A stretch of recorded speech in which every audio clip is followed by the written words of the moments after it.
Great. I think we can start now. My name is Christopher Fallon. I'm a train project manager at Global Wind Organization. And presenting with me today will be my colleague, also a train project manager at Global Wind Organization, Dana Cooksey. We ask that you use the chat function for questions. And please, if you have any questions going forward and we're unable to answer them because of time, still type them into the chat function and we'll try and get a reply back to you. Great. Over to you, Dana. If you'd like to take a minute, you can introduce yourself with your name, your training center, let us know your questions. We will have actually 2 sections for questions. So we'll give you a brief overview of what we're going to do here today. Chris, if you want to go to our next slide. So we'll give you an overview. The May release was quite large this year. So we have several things to go over. We're hoping that as we introduce what we've done, we'll be able to answer some of your questions in advance. So we will give you general information and then go into the details of each of the releases. So we'll start with everything that came out in May, then look at the working at heights changes, and then we'll take the time to address your questions for working at heights. We're hoping by creating 2 sessions for questions, we'll be able to focus a little bit more and make sure we're not repeating questions, we're missing questions. So once we've done our first question session, we'll move on to the BTT and then have a separate question time for specifically the BTT. And then if you're able to stick around with us, we've got a small announcement for our training forum this year. So to the overview, so everything that was released on May 2nd, we'll take a little bit of time to look at. If you've had the opportunity to start reading through, you may have noticed we've got quite a new format. So all of the new standards have come out in a new layout. This was something that we needed to edit and upgrade and improve the usability on your end and ours as well. So we took the time to create visual cues as well as hopefully a more clear numbering system that makes some of these full lessons and elements more clear in terms of planning, assessing, and organizing your work. So we've had a good experience with it so far, even just in editing and reading them, and the feedback from our first releases have been good. So if you have any trouble navigating, certainly let us know. We also intended these to be very clear, both digitally and the graphics coloring should print quite well in black and white.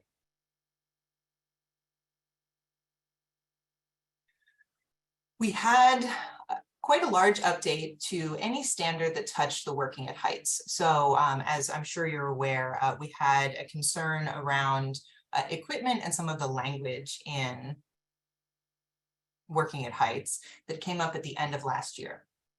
So we put together a working group that went through each of the concerns and also aligned any place that these working at height elements or equipment were used across these different standards. So this was a pretty large undertaking, and that was one of the things that led to updating each of the standards, trying to simplify and create that improved safety advice. So the reason for such a large release is ensuring the consistency across these expectations in the standards.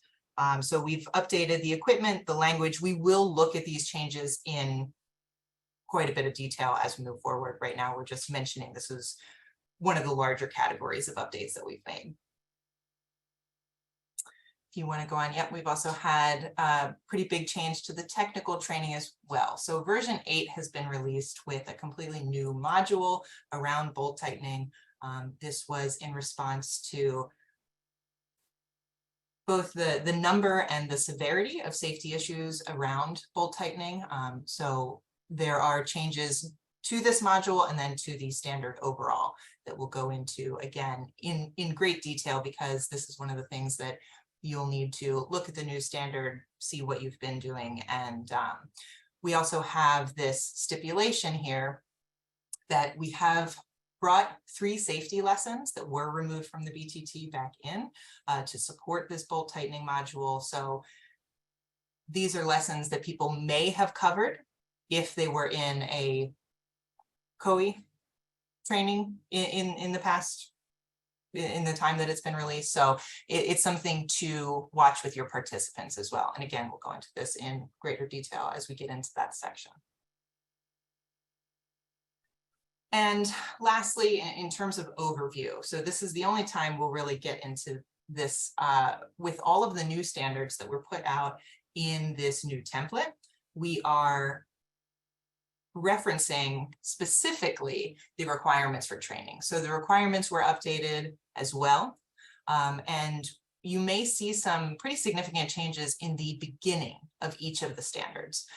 So to point out here at the start of the standards, it's important to recognize that the standards are in a hierarchy relationship with the requirements for training. So that is the overarching document that should be used to guide expectations in using the standard to plan training. So we've made that clear so that we're actually able to limit some of the repetition that comes up in the standards. We were able to pull a few things out of the standards and make sure they're just very clear in the requirements for training. And that way, if there are updates in the future, we can update the requirements instead of having to update every standard and create a new version.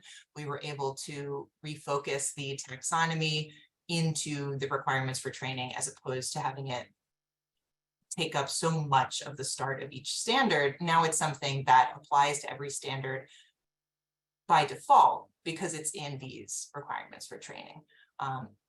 So think of that as the next step when reading anything in the standard that you may have a follow-up question. Your resource is looking to requirements for training.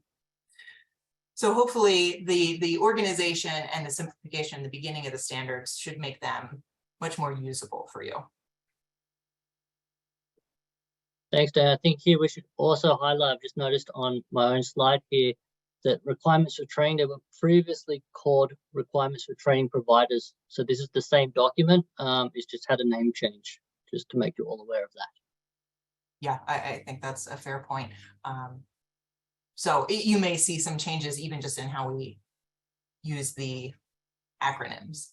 So yeah, I will pass it over to Chris. He'll be going through the details of the Working at Heights updates. Great, thanks, Dana. Here I'm just going to give you a fairly brief, I know Dana's sort of designing it or putting me up to this is going to be super in detail. It's not going to be that much in detail. You should all have received in your email boxes when we did the release an overview of the changes, and attached to that was a matrix showing what the specific changes were.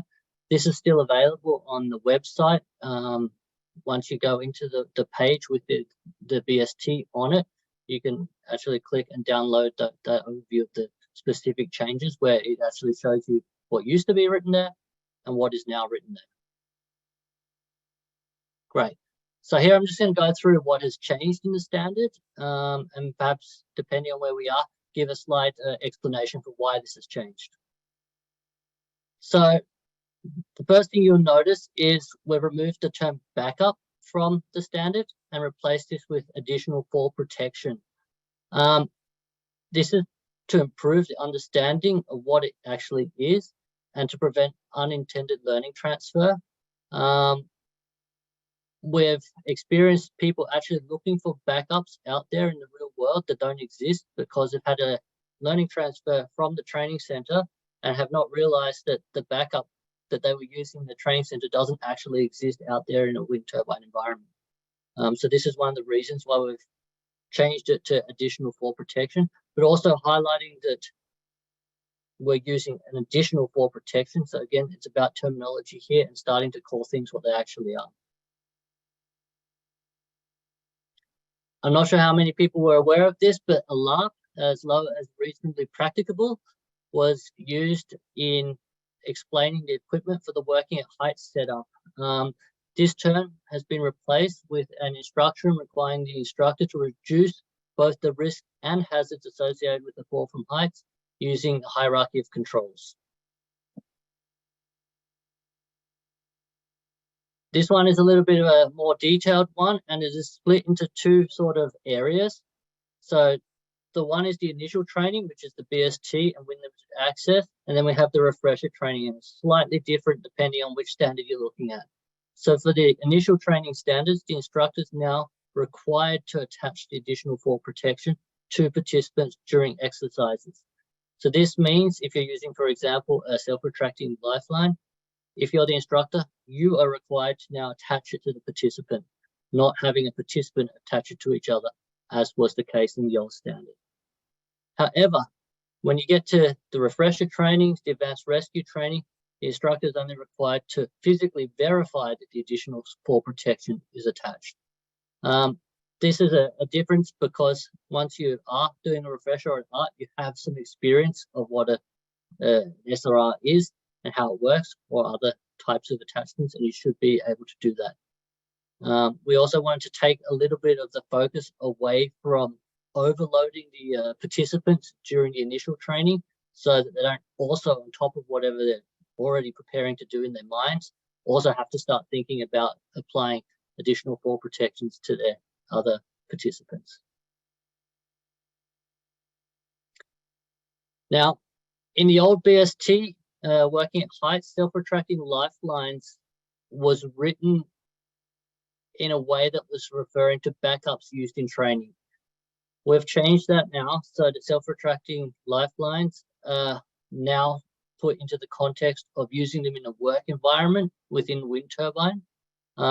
These are applied out there in the real world, and this could be, for example, during painting activities. It could also be during assembly, etc. So we want to also bring that into focus here. The lesson on vertical fall arrest systems, that had some very specific instructions about how to use a slider. This has now been replaced with generic instructions and a reference to the manufacturer's user manual. Part of the issue here, of course, was that those instructions didn't apply to all possible slider models out there. Therefore, it could have created a situation where you would have had a slider and been using it incorrectly during training. So we've changed that. Again, in the lesson on vertical fall arrest system, introductions for conducting a load hang test has been replaced with a generic instruction and a reference to the manufacturer's user manual. A hang load test, how this is interpreted, if you now were to jump and put your full body weight on certain fall arrest systems, you could actually damage the system or cause it to not function when you actually want it to. So now we ask you to refer to whatever test is required by the manufacturer's user manual and only follow that. And then we've also updated the equipment list. This has been quite an extensive update, so it's covering both the EN numbers, the ANSI numbers, the GB numbers. You'll notice the OSHA numbers have been removed. And on top of that, we've also changed some of the terminologies used there.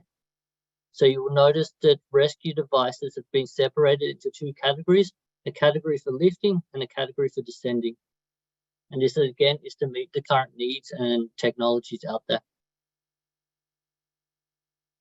You may also have noticed that the participant prerequisite for working at heights has now been removed from Sea Survival module, so this is no longer a prerequisite. We did have the option for people to ask some questions prior to this webinar, and we've had this question come through, which I'll read up for you. At what point is it considered acceptable for a participant to use fall protection equipment during working at height training without the need to be attached to additional fall protection system?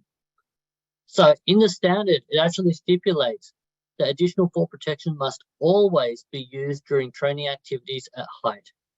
So that would say it's actually not acceptable to not be using any type of fall protection during any time where a participant is doing a training activity at height. So you should always have additional fall protection on those participants. And I understand that, yes, if you have an SRI, it can get in the way and can be a little bit annoying and can create a little bit of havoc in terms of having a lot of things around you. In particular, if you're doing a double rescue, etc. However, we need to keep in mind that the participants are learning. They're not necessarily familiar with the equipment that they're using, and therefore we want them to always be attached to additional fall protection. So we've got some time here. If you would like to take the opportunity to type any questions into the chat, we would be able to read through those. You should be able to read each other's questions if they're in the chat, and that way you know if someone is asking the question that you would like to ask. We did get another one. So this is in reference to the ART standard. In ART, they would have 2 different fall arrest devices, and they climb a 2-meter ladder. So again, Chris did mention that, you know, working at height would be local regulation, depending on where you are training. That's what your height limitations are specified to. Yeah. So when I read this question here, there's a couple of things to consider here when we're talking about should you have a backup on. The standard, yes, does require backup. And here also referencing legal local conditions. You must always follow whatever local regulations and laws require. And this is just a fact for depending wherever you are in the world. If now you're in a situation where those 2 things conflict, which I think is what the question is about here, then it is up to you as a duty holder to ensure that the law is being followed in that region or country that you're actually doing the training. And as a training provider, you will be the person who is legally liable to ensure that you're meeting all the local laws and legislation. On top of that, you should also do a risk assessment of the actual training activities, which should also highlight the best way to set up your training to ensure that people are protected if they now have a fall. Again, I can only highlight here that during a training, it is a training exercise. The participants are not expected necessarily to be experts in whatever they're learning. Therefore, we ask for an additional fall protection so that if they do accidentally do something wrong with the equipment that they're learning, they are still protected and not relying solely on that piece of equipment. And I think Chris made a good reference there too, that we're generally talking about a hierarchy. So if there's something in the standard that's then supported by the requirements for training, and that's always going to fall under the category of legal and local regulations. So absolutely recognize that where you're training matters. So we have a couple more in our Q&A. So we've got a reference to lesson 6.4. So I'm assuming this is specifically in the working at heights. Feel free to correct me if I'm wrong. Looking at anchor points at different heights over a platform of a minimum 6.5 meters. We explain the purpose and how much variation is expected. Yeah. So I'm just trying to, I'm just trying to recall here what is actually in 6.4. I don't have the standard open in front of me.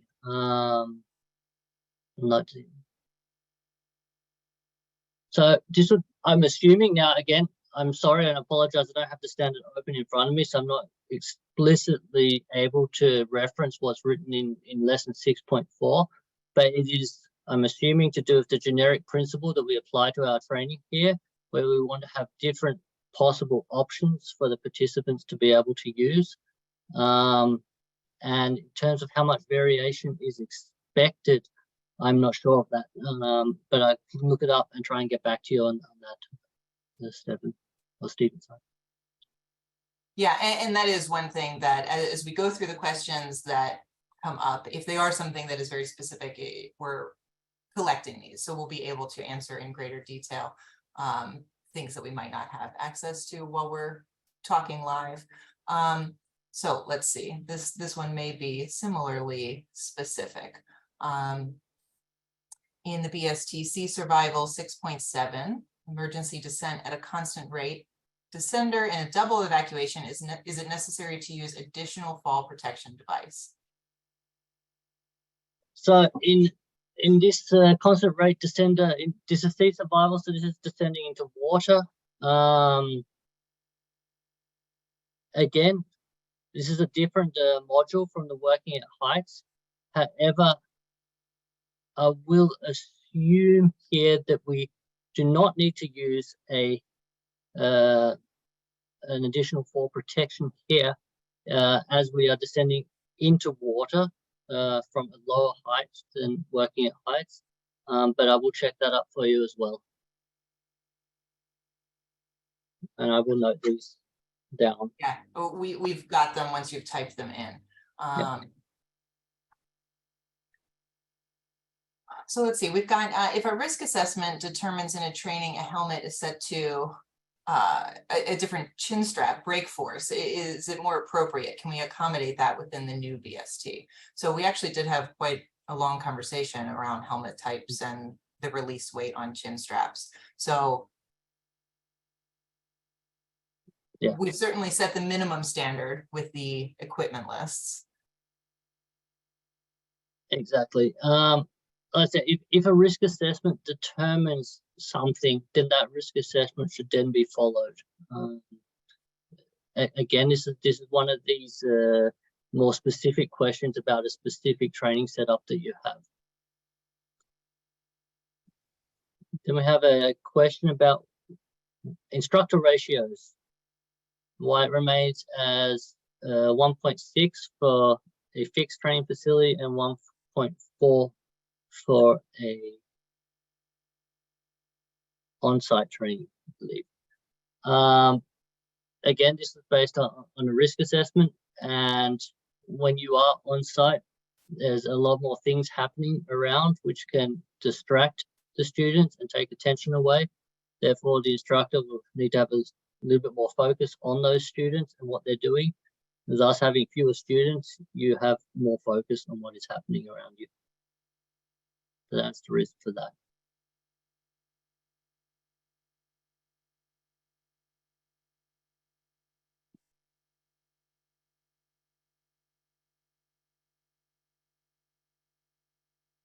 Okay, so we have a question on the latest BST element 6.4 fall factor.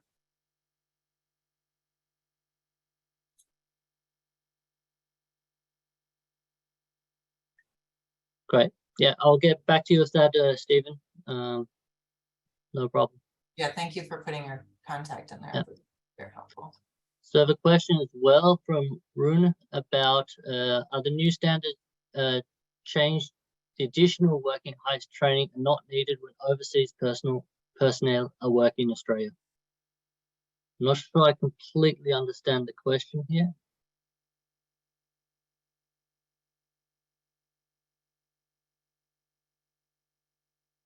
Our standards are global, so essentially any country that you're working in, to fulfill the GWO requirements, you would have to align to the GWO standard. And that's irrelevant of if you are in Denmark or Australia or the USA, Canada, etc. And you may also be kind of talking about the flip side of that, which would be, it would matter, you know, local and regional legislation, as well as the requirements of the employer.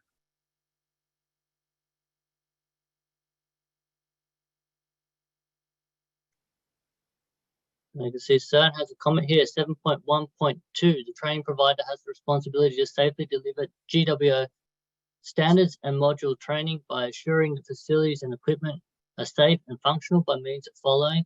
The training area should be clearly marked and free of distractions, including mobile phone usage. Thanks for that comment. And then I think there's been a little jumble around with the questions here. Does this only apply during training or always? I think that is a follow on from that question, but we had a question slip in between there. I would say it only applies during training, of course. I mean, once you're outside of training, then you're not in the training area. But if you mean, for example, does this apply during a break in a training area, then I would say yes, we shouldn't have distractions there. If people should be allowed to use their mobile phones during a break, yes, they probably should. Again, this is the instructor to decide what is appropriate when training is not occurring, but during training is definitely something that applies. And I think this is a really valuable conversation to have amongst your team and your site.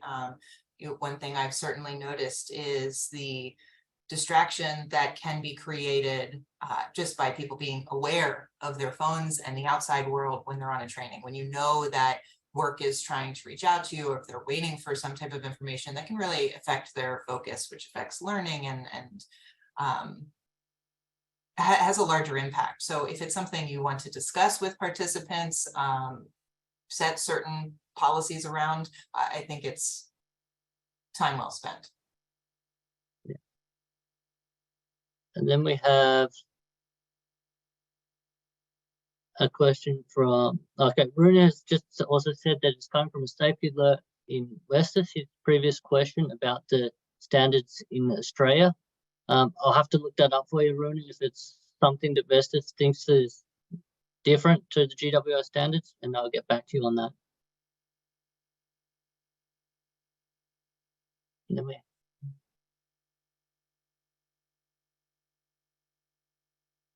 have another question from Sir. Should the training area be marked always or only during training? That's a good question, Sir, and it will depend again what training area we're talking about. Is it on-site? Is it a fixed facility, etc.? I would suggest that whenever training is happening, the area should be marked. If training poses a risk to anyone else within the area, it should then always be marked, even when training is not occurring. But the risk assessment will also help with that, answer that question for you, depending on the situation you find yourself in. We have in double evacuation BST working at heights 12.3. Do you recommend the use of an SRL as additional fall protection? It depends, and it will depend on your setup. We generally recommend the use of an SRL simply because it's a safe and efficient system to use. However, if you find that there are other systems and setups that would make the training easier for you, that are appropriate and do meet the safety requirements, then you certainly can use those. And again, it's only a recommendation to use a self-retracting lifeline. However, it is a requirement that there is an additional fall protection for everyone. And I mean, that includes a casualty, of course, if a casualty is part of the exercise.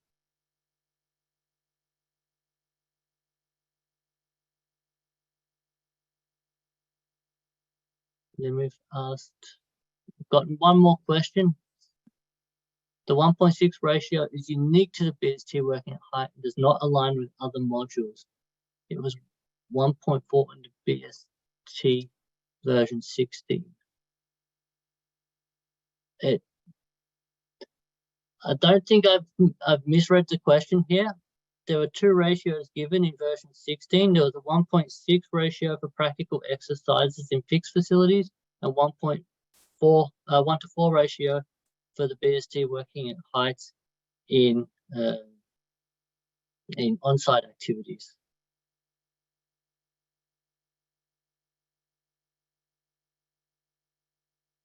So this wasn't necessarily something changed in the update. No. I didn't think it should not be a change. It may be site specific. Yeah. And again, keep in mind these are maximum instructor participant ratios.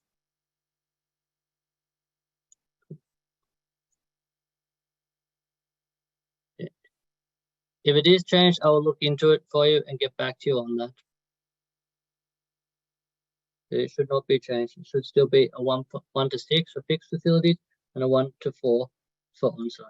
And we have your question and your name. Would you mind putting best contact, will absolutely follow up. Happy to.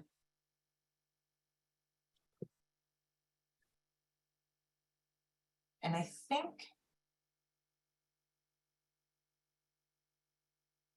think we have addressed the ones that we've been able to answer a few, and then I think we've got the ones listed here that we need to have a little more time to look into with detail and get back to you. So if there's anything else before we move on to the BTT, and of course, this is something that, you know, if we don't get to your questions now, or if something comes up as you're going through, you're always welcome to reach out to us. Exactly. Great. I can see there are no more questions, so I'll move on to the BTT updates. And as you know, we released the BTT at the same time here, and that of course means a lot of work for everyone, but that's how it is. So what has changed in the BTT?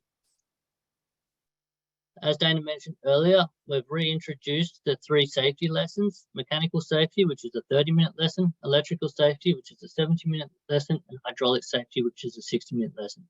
Of course, these lessons are found within the relevant module. So the BTT mechanical has the mechanical safety, the BTT electrical has the electrical safety, and the BTT hydraulic has the hydraulic safety, just to clarify that. At the same time, we've changed the BTT mechanical. We've removed the lesson on hydraulic torquing and tensioning. And that is actually 300 minutes or 5 hours that has been removed from the BTT mechanical. We've replaced that with a new module called bolt tightening, which is an 8-hour module. So this is actually an additional 3 hours of bolt tightening training when compared to the old BTT mechanical. It should be noted here that the BTT mechanical is a prerequisite for the new bolt tightening module.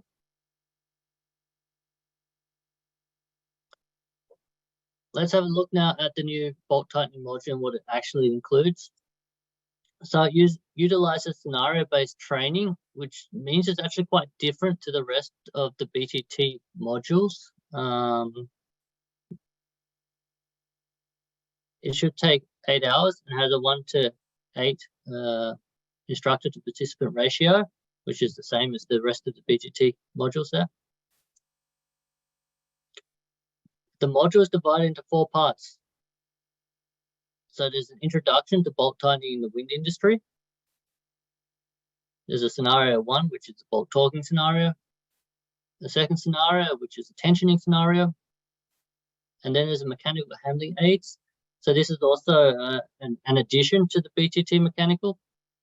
The BTT standard, something that wasn't previously covered. And this is simply because the size of the bolts out there now are so large that this is common practice. So a couple of things to be aware of when you are going to implement the BTT bolt tightening. Like I mentioned, it's scenario-based training. So this actually requires the training provider to develop 2 separate training scenarios, one for torquing and one for tensioning. So each scenario should be created around an example of a bolt tightening task that's typically found in a wind turbine. And here an example is bolting a tower flange between tower sections 3 and 4 in an onshore wind turbine.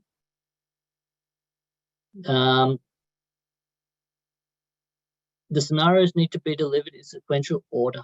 So this is, again, slightly different to what has been previously expected from most standards, where they give you the option of delivering in basically whatever order you think is appropriate.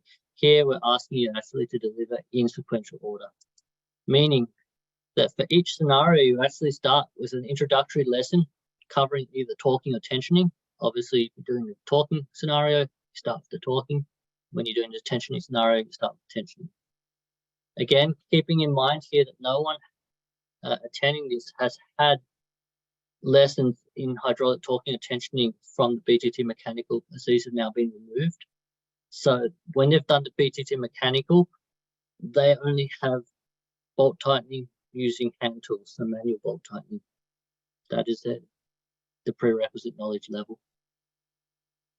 The second part is pre-task planning and preparation. Here we're putting a lot of emphasis on toolbox talks, paperwork, documentation, and preparing for the task. Then there's the task phase. Obviously, they also need to be able to correctly either torque or tension the bolts.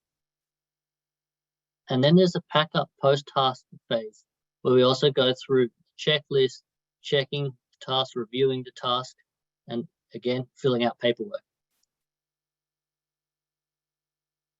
Within these scenarios, you'll find, if you haven't already seen it, in the annexes 2 and 3 in the actual standard, the paperwork is provided for you based on the paperwork that is used in real wind turbine environment. And this paperwork needs to be adapted to the scenario, and it needs to be adapted to whatever mock-up you're using when you're doing your bolt tightening. So obviously, whatever bolts you're using, you need to adjust the paperwork in the scenario to match those. So scenario-based training.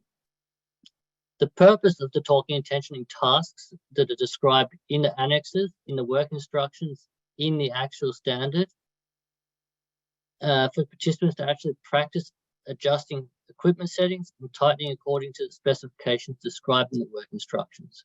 So they're provided with a work instruction as a point of departure, and then the whole scenario is built up from there.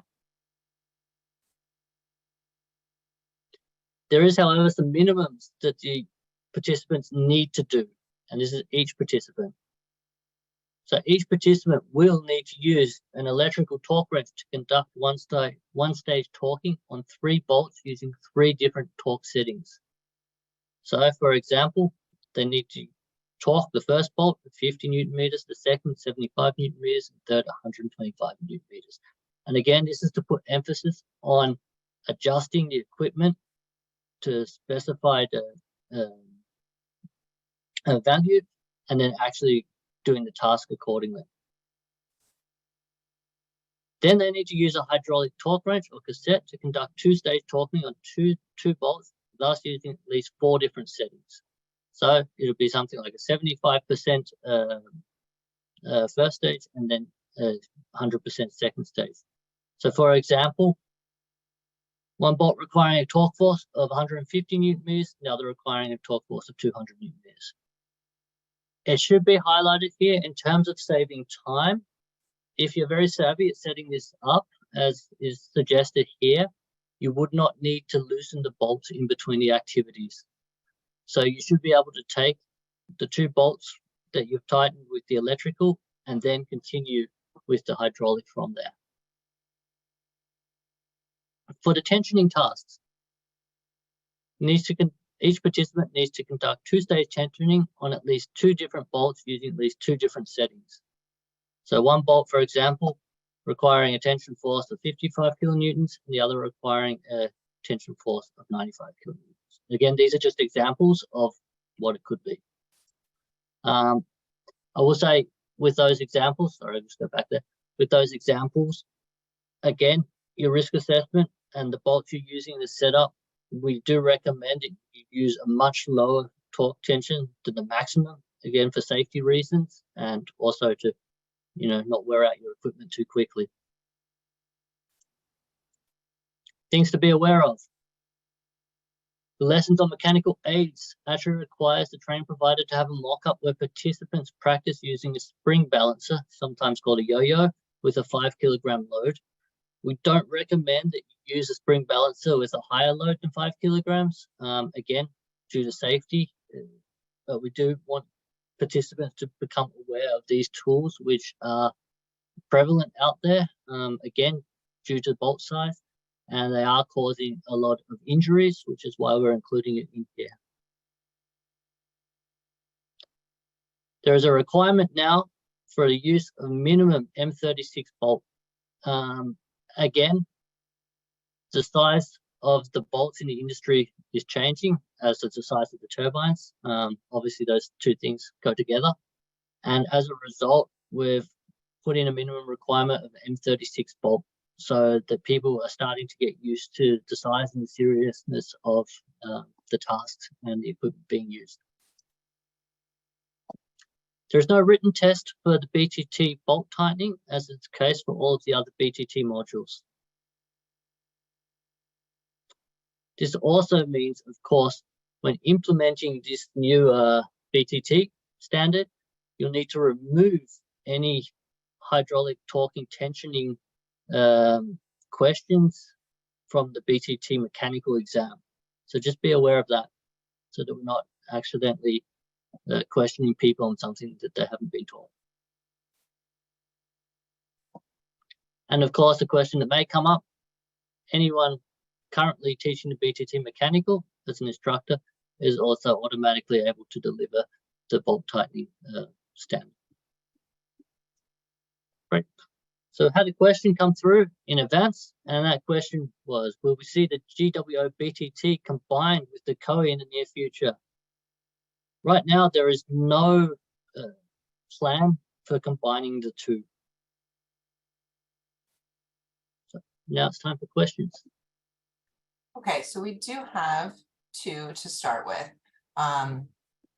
Minimum bolt tightening values and minimum bolt sizes may require heavier equipment, which would then imply manual handling, as well as higher pressures, increasing injection risk. Why has this been increased and introduced? Great. So I did cover this a little bit. We do recommend manual handling for this course. It's not a prerequisite, but it is definitely highly recommended, as it should be for actually all of the BTT. Again, just lifting pumps and things like that is heavy lifting and should be done correctly. In terms of higher pressures, injections risk, you will notice, especially when you start reading the annexes, we do ask you to use lower pressures. You don't necessarily need to use high tensions when you're doing these exercises. So when you're doing your risk assessment for this, you should be able to determine what pressure is appropriate here. Again, no matter what hydraulic equipment you're using, there will always be a risk of either crush or injection, etc. So this is one of these things that you need to be aware of when you're setting up your training as well. And again, when you are doing these exercises and using hydraulic equipment, the same safety considerations that you would have in a wind turbine should also be present in the training facility.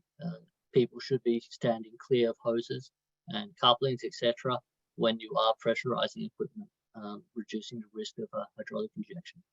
And it's an important question, because this training really came from a response to the industry, the amount of incidents around there's a lack of fidelity that was coming out of working in training just with the much smaller bolts and the much smaller equipment, wasn't necessarily translating to people understanding the risk and the physical challenges of working with these larger bolts. So it definitely increases the demands of the training, but our members were finding that it was something desperately needed based on incidents in the field. Okay, we've got another one. Since the bolt tightening is a new module in the BTT, are training providers required to undergo a new scope audit to add the module, or would they be automatically authorized to deliver bolt tightening? No, like any new module, you have to undergo a new audit. Again, here we have introduced new equipment requirements, introduced new modules, new way of teaching. Therefore, it is required to undergo a new scope audit. It is a new module. And then we've got another question here kind of around the sizing. Chris, would you be able to speak to how you arrived at the use of the minimum of an M36 specifically? Yeah, so part of it, now I know we're focusing a lot on the bolt size here, but we also need to focus on the size of the equipment being used. And those two things go together. So the working group determined that the M36 should be the minimum size. Of course, you could argue should it be slightly smaller, should be slightly larger. That's the size that they arrived on, simply based on the safety of of the training itself. You don't want to go too big that things become too risky during training, but at the same time, we do need a level of fidelity that actually equips people and learning transfer for the job out there. So we need to ensure that the procedures and activities that are being conducted in the training are actually comparable to what we used out there in the field. And as such, there is a slight difference in having a slightly larger bolt in the way that you handle equipment, the size of the equipment, the way that you approach it, and this is the reason for that. So it's to do with the learning transfer and the fidelity out there, that we want people to be working inside the training in much the same way as they will when they get out to the field.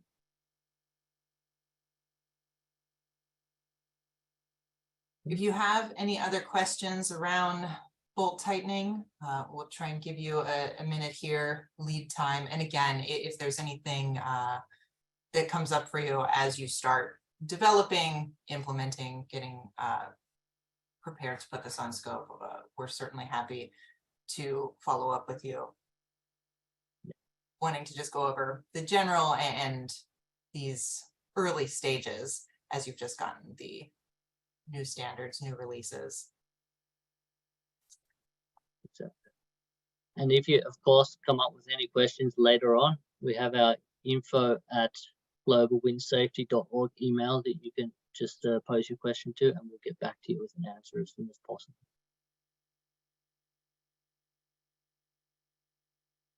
Let's see if maybe we have one more. No. Great. Well, just as we wrap up here, we wanted to give you, oh, maybe we have one more. For bolt tightening, is there a minimum or maximum torque setting that you are recommending, or are you happy if we work within the example? We're happy that you work within the example. It would very much depend on the setup that you have, your mock-up, and we do recommend at least 50% reduction in torque settings compared to what is required. That is at least. So again, it would very much depend on what your mock-up is and what type of bolts you're using in mock-up. But yeah, definitely both the recommended reduction that we ask you to have, plus the risk assessment should provide an answer to that question. Okay, and thank you for that. So we have put basically a save the date on here. So this is very new for us, but we wanted to, while you're all here, mention that we have the Safety and Training Forum currently scheduled November 14th in Dallas in the US. Oh, we got one more question. Go ahead. You can type and I'll talk about this briefly. We're not looking necessarily to have a ton more information. You'll next hear about this in a few weeks from now, but just to give you as much of a heads up as possible, whether you are in the US nearby or able to travel, giving you an idea of where we're going to be, that we are having the forum in person this year and would love to see you there. Having everyone there last year who was able to come, it's certainly an invaluable experience for us, getting to meet so many people so often when we're out in the field doing pilots or training. You know, we get to see these small groups of people, so it means a lot that you're able to take the time. And our last question on bolt: how many times can you use the same bolt? That's a great question. So the manufacturer of the bolt will actually be able to answer that question for you, and you should always contact them. Certain bolts, of course, will require one use only, others don't. Obviously, we recommend that you don't use the one use only bolts. That'll be an expensive enterprise. But the bolt manufacturer will help answer that question. And again, when you do contact them and ask these questions, make sure that you provide the actual setup that you have to them so that they can answer it accurately. So if you're only using a low tension, then they can take that into account. They don't think you're trying to retighten with maximum load all the time.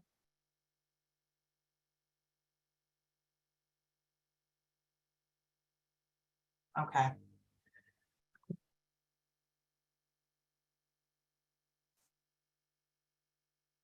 Great. Hopefully we got to explain a little bit, get to some of your questions. Maybe you have a little more clarity. We were very hopeful that our early communications made as much of this as clear as possible, since there was quite a lot to sort through. But that being said, there is a lot to sort through. So again, please reach out if you need anything moving forward.